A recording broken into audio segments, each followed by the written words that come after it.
In cryo. Interior, loading dock, day. The loading dock door rolls up, and the sun pours in to reveal Oliver, 42, wearing lightly worn coveralls with a Prometheum Solutions logo. He leans on his dolly while taking a thick bite of an apple and throws the core out the door. A gust of wind blows snow over his boots as a driverless truck backs toward the dock with a slow and relentless beep, beep, beep. Boxes of food and canisters of liquid nitrogen come off the truck. The tires of the dolly ache as a steel cryo-tube is eased down the ramp and gently placed to the side. Oliver glides his finger across a window on the front, and a light inside illuminates the face of an old man. Text appears on the glass, reading William F., August 30, 2036. He gives a light knock-knock on the cryo-tube window. Looking to the side of the cryo-tube, Oliver spots a metal box inside the truck labeled Neuro. Lifting the lid, he finds a row of preserved decapitated heads neatly placed in square steel containers. Oliver pulls out his mobile. Overseer. An acknowledgement tone plays. This is a box of heads. Neurological preservation is the newest cost-effective method from Promethean Solutions, making the future more accessible to everyone. Our post-conversion process is coming to customers soon. He shuts the lid. Interior, cold storage, day. Oliver wheels the tube down aisles of hundreds of additional cryotubes. The hiss of liquid nitrogen and antifreeze pumps through the building like a heartbeat. Oliver, are you there? Hey, Liz. Hey, yeah, I can hear you. Can you hear me? Your return trip info came in this morning. And did you see what else came in? Every cryotube displays a stream of videos and photos from the occupant's life. He slides the newest resident off the dolly and into place. That's a higher increase than I think we were expecting. Yeah, it was, but this was never going to be cheap. They're doing the impossible. Every day it's closer. If I can extend my rotation... He connects the primary and backup lines to the liquid nitrogen, antifreeze, and power lines that run throughout the building. Another 18 months? It can put us ahead, you know? Just for some breathing room.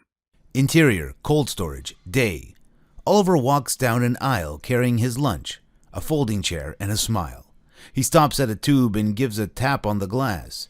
The screen says Victoria H., January 12, 2026. A teddy bear sits at the base. I'll come up there and bring you back myself if I have to. How is she? Good. I talk to her every day. He unfolds his chair and starts stuffing his mouth with salad. Moments of her life play on screen, featuring a much younger Oliver, Victoria playing soccer, holding gymnastics medals, and building a tent in the forest. When you come home, we'll figure out what to do next. Together. A photo goes by of Victoria undergoing chemotherapy, holding Teddy. An alarm sounds as Oliver, with a mouthful of salad, pats his pockets, searching for his mobile. The screen reads, moisture penetration. He drops his food and runs. Interior freezer room, afternoon. The room is cramped and sterile, with bright white walls, steel cabinets, and a large sealed door. A closed-loop air system keeps the room free of moisture. A woman lies flat on a surgical table. Oliver is in a full hazmat suit with a small microphone perched inside his helmet. He's investigating the cryotube with a flashlight. Overseer, ID 121292, moisture penetration due to a compromised seal. Several compromised seals, yikes. Bad sensor, too. He feels the back of her neck for a spot and punctures the nape with a probe, sliding in like a meat thermometer into a pork chop. He winces at the sensation. Green antifreeze slowly pools around the wound. A brain scan appears on the screen, immediately reading frontal lobe, frost penetration, while multiple areas light up. No chance of revitalization. Disposal authorized. Oliver firmly bumps his fist on the table twice. Interior furnace room, afternoon. The room is a windowless wasteland of junk. Valves and pumps cover one of the walls, keeping the whole place ticking. At the back of the room, the incinerator stands on its own, an exhaust pipe rising into the ceiling. Oliver slides the body in and turns the temperature dial. The door clicks shut and the fire ignites.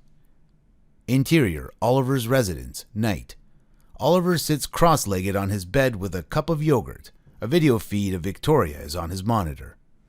Your mom says hi and she loves you. I checked all the seals and you're all good. Nothing is getting in there. I have to go home for a bit again. I'll be back, though, and I'll bring more books and movies for next time. Promise, promise. Good night, kiddo. Sweet dreams. He scrapes the bottom of his cup and plops his mobile on his nightstand beside a copy of Harry Potter and the Philosopher's Stone. He pulls the covers up to his chin. Overseer, when do you think... Promethean Solutions is working towards revitalization every day, with advancements in neurological preservation and... He lies in bed with open eyes, listening to the promises of tomorrow. Interior, cold storage, night. Oliver strolls down an aisle, his pace slowing with each step. The only sound is boots on concrete. The pumps are silent, and not a drop of liquid nitrogen or antifreeze is being moved through the lines. He looks around and notices every cryo-tube is empty. Checking one after the other, he finds they are all empty. Sprinting to Victoria's tube, he discovers she's gone. The slap of little wet feet on concrete echoes behind him. He turns and catches a glimpse of a heel rounding the corner. The sound of plastic tubes scraping the floor. He runs to catch up. Again, he's just in time to see a small foot disappear around the corner. The sound of a little giggle bounces off the steel chambers. He turns the corner and spies Victoria, standing rigid in front of the furnace room door. Severed antifreeze tubes drag behind her. As he walks toward her, she turns to him with her eyes shut and a thin smile. She reaches for the latch and opens the door, sliding in and slamming it behind her. He rushes to the door and presses his face against it. His knuckles give a frantic knock. Vic, open up. You can't be out here. You have to get back in. His palm produces a harsh bang, bang, bang. Vic, open this door right now. The incinerator roars to life inside. He hammers the door. Victoria! His fists slam. Slam. Interior, cold storage, night. Slam. Oliver's eyes open. He's banging the glass of her cryo-tube, forming a small crack in the lower corner. His raised, clenched fist relaxed to gently touch his fingers on the crack. It pops and sizzles rapidly, extending across the window. Interior, freezer room, night. Hands pull and release every latch and seal on her cryo-tube. The door swings open and he reaches for a spot in her neck, pressing the probe in deep. It takes forever to report back. On the screen appears moisture damage, highlighting the skin above her collarbone. He peels the backing off a protective pad and adheres it to stop the frost from spreading. He gags a little inside his helmet, tears forming in the wells of his eyes. He swaps the cracked window with a replacement. Interior, cold storage, night. Oliver has his face against Victoria's cryo-tube, listening to the sound of liquid nitrogen pulsing through its walls. He set up a cot with lots of blankets on the floor in front of her. Overseer, can I extend my rotation? A processing tone plays. Extension approved. Interior, freezer room, day. Oliver is hunched over a table, unboxing a new set of tools. A 52-year-old face with a short beard is now behind his glass mask. On a screen beside him is the title of an instructional video, Neurological Post-Conversion. His gloved finger mashes the play icon. Neurological post-conversion is our latest breakthrough process, making preservation more efficient and cost-effective. A man is laid face down on the operating table, a monitoring probe in his neck. Lines run out of the cryo-tube to the operating table, twitching with every pump of antifreeze in and out of his body. First, Close the antifreeze valves leading to the lower extremities. Then, tie the tourniquet around the base of the neck to minimize any leaking of antifreeze proteins. He follows along with the video, closing off each line. He takes the tourniquet and lifts the man's face off the table, looping it gently around his neck and then pulling it as tight as he can. Next, we will take the saw and make an incision into the C7 vertebrae. He lifts an electric saw and inserts a battery. He gives the trigger 2 quick fires and it buzzes to life. He slowly pushes the saw into the vertebrae, slicing in like butter, when it suddenly slows to a stop. A tiny red light flashes on the battery pack. He leans on the cabinets while he watches the battery charge. The handle of the bone saw sticks straight up, lodged in the back of the man's neck. I'm not supposed to leave you unsupervised. Plus, it takes a while to put the suit back on. I hope it's worth it. No going back from this one. Tomorrow ain't cheap, right? The battery flashes green with a quiet beep. He pats the man's back and grabs the battery. It clicks into the saw and he gently presses the trigger. The saw emits a wicked electrical whine as it pulls through flesh haphazardly, chewing through the tourniquet and spinal column. Antifreeze sprays wildly from the neck, covering Oliver's face shield. His hands fumble over each other as he tries to pull the pieces of the tourniquet back together to stop the spray. Interior, furnace room, day. The man lies inside the incinerator with his mangled neck barely keeping his head on. Oliver closes the door gently. Overseer, ID 211060. He had moisture penetration. Bad seal. The acknowledgement tone plays. No chance of revitalization. Disposal authorized. He smashes the button, and the incinerator fires up. As he walks toward the door, his mobile rings. It's Liz. Hey, I need to call you back. Oliver, you can't keep doing this. Another rotation? You said Yeah, that... I did. Keeps going up, Liz. I heard they're trying to automate a few of the bigger facilities. They've started doing these fucking neuroconversions, and I just... He wipes sweat from his brow as the incinerator growls behind him. The glow of the fire inside spills through the cracks of the door. I've let this go on too long. I'm going to... What are you going to do, Liz, huh? I'll stay as long as it takes. Who are you going to call?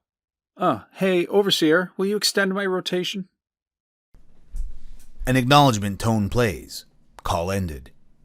Interior, cold storage, night. Oliver, now 64, sits in his chair and reads The Iron Man to Victoria. He turns the final page and closes the book. I loved that when I was a kid. All right, the rule is, of course, once we finish the book... He pulls out popcorn and a mini projector from a box beside him. We get to watch the movie! The projector flickers on and the Iron Giant starts playing on the walls of the adjacent cryo-tube. He's leaning his head back, pouring the last bits of popcorn into his mouth. The Iron Giant takes off to destroy the incoming missile. While his head is tilted back, he spots Victoria smiling with her eyes closed. The chair tips completely over and makes him land with a thud. He squirms in pain as he pulls himself up to get a look at her face, cold and stoic. Interior, furnace room, night. Oliver waddles over a liquid nitrogen tank to the pump system. Not an easy task now that he's 69. He turns the valves to route to the backup loop. With the new canister in place and the line connected, he tightens the valves with a wrench, putting all his weight into tightening it, and it's almost there, just a bit more. He goes too far and snaps the fitting, spraying liquid nitrogen across the side of his face. Raising his arm and hand to shield himself, pain floods through him as his entire forearm is frostbitten. He runs to the first aid kit on the wall. His mobile rings. Interior, Oliver's residence, night. Oliver sits on his bed and places fresh ointment and bandages over his stinging frostbite. He has a voicemail from Liz.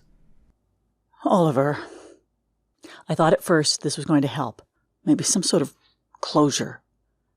It's gone so far off the rails now. This isn't what I wanted. I don't know who you are anymore. I don't know what I am. You and Victoria, are gone. And now you want to sell the house, my house? And I have to find out from some lawyer? When will this end? Oliver dabs some ointment that has leaked out from under the bandages on his face. Overseer, don't end my rotation. Extension approved.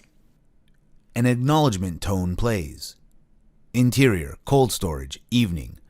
Oliver hobbles down the aisle, now 78, a mischievous grin on his face.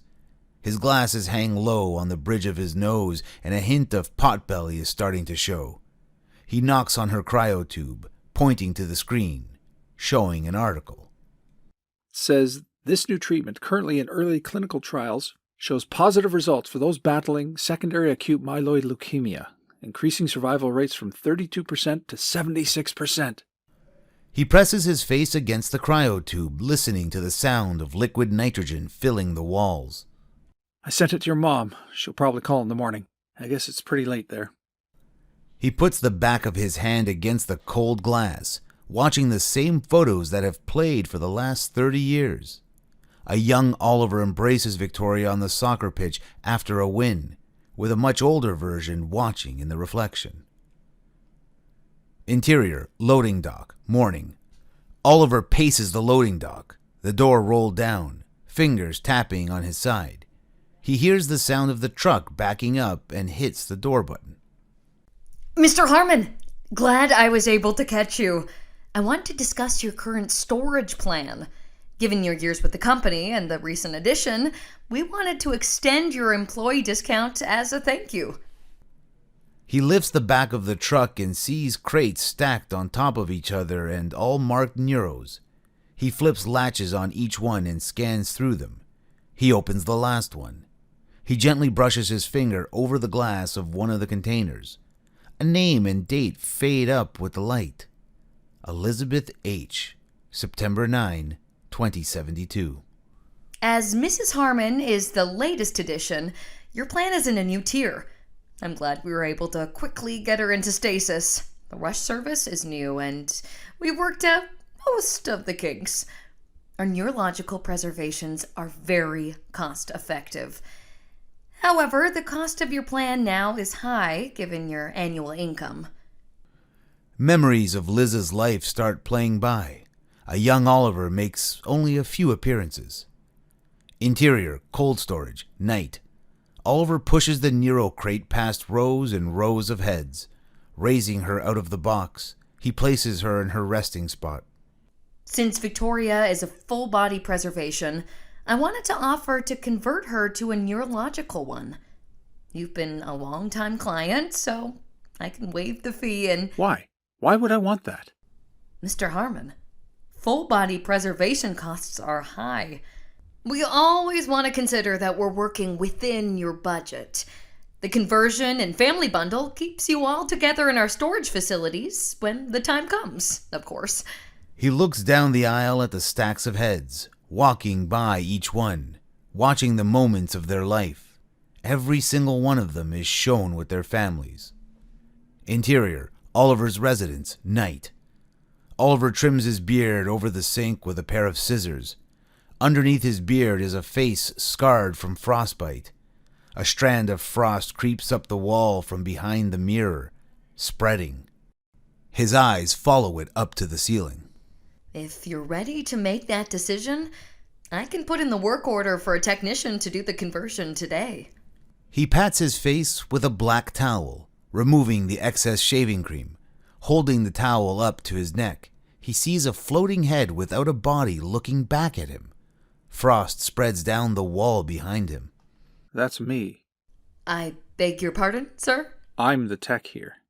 Oh, well, we can retroactively apply the discount to this month with a credit on the account.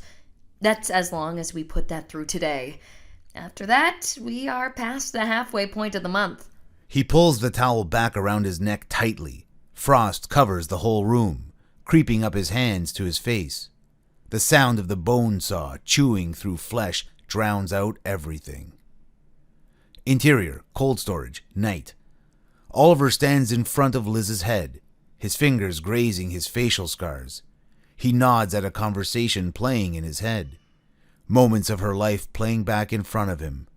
Tears of hate and sorrow, and he rips both antifreeze lines from her cryo box. Then the liquid nitrogen. He flips the latches and lets the hatch swing open. Alarms sound off as his hands cover his mouth. Overseer, ID 950218. Frost damage. Interior, freezer room, night. Victoria lays bare on the table in the reflection of Oliver's suit. A mess of lines circulates antifreeze through her body. He places his hand over his heart, the pumps of the antifreeze pulsing her chest in a slight and unnatural rhythm. You were a big baby. Massive. Your mom was out after 14 hours of labor. Can you believe that? 14 hours. It was just us then, you and me. Everyone went home, and it was just us. I remember the day we knew we were going to put you in. I told you that you could wake up tomorrow and it might be a different world. But I would be there. And your hands, they got so warm. Tomorrow's further than I thought. I'm sorry, Vic. He leans over her and presses his palms on the sides of her head. He starts closing off the tubes to her body, removing them one by one. A tear rolls down the frost-bitten scars on his face. The future is going to be kind. Promise, promise. His hand shakes as the saw whirls to life, the window of his suit fogging up. He steadies himself and the saw sinks in. Interior, cold storage, night. Victoria's head is secure in the cryo box as Oliver carries her back, her teddy bear resting on top. She seems to float where her body once was. He pulls up his chair and it creaks under his weight. He feels eyes on him. As he looks to his right, he sees all the faces are turned toward him and fixated. Interior, furnace room, night. Oliver wheels in a dolly stacked with boxes of books he's accumulated over his time at Prometheum Solutions. On top is Victoria's teddy bear and Liz's frost-damaged head. He swings open the furnace door. Overseer, how far away is... Promethean Solutions is working towards revitalization every day. Our latest advancement is... Stop. Fucking shut up. Neurological preservation. A more economical pathway to the solutions of the future. He tosses Liz's head and the bear inside. He slams the door over and over again until it breaks off the hinges. He grabs a hammer from the shelf and beats the outside of the incinerator before throwing it across the room. He rips page after page out of books, causing a flurry of paper around him. His hand feels around the inner lip of the incinerator door, ripping out any wires and sensors he can find.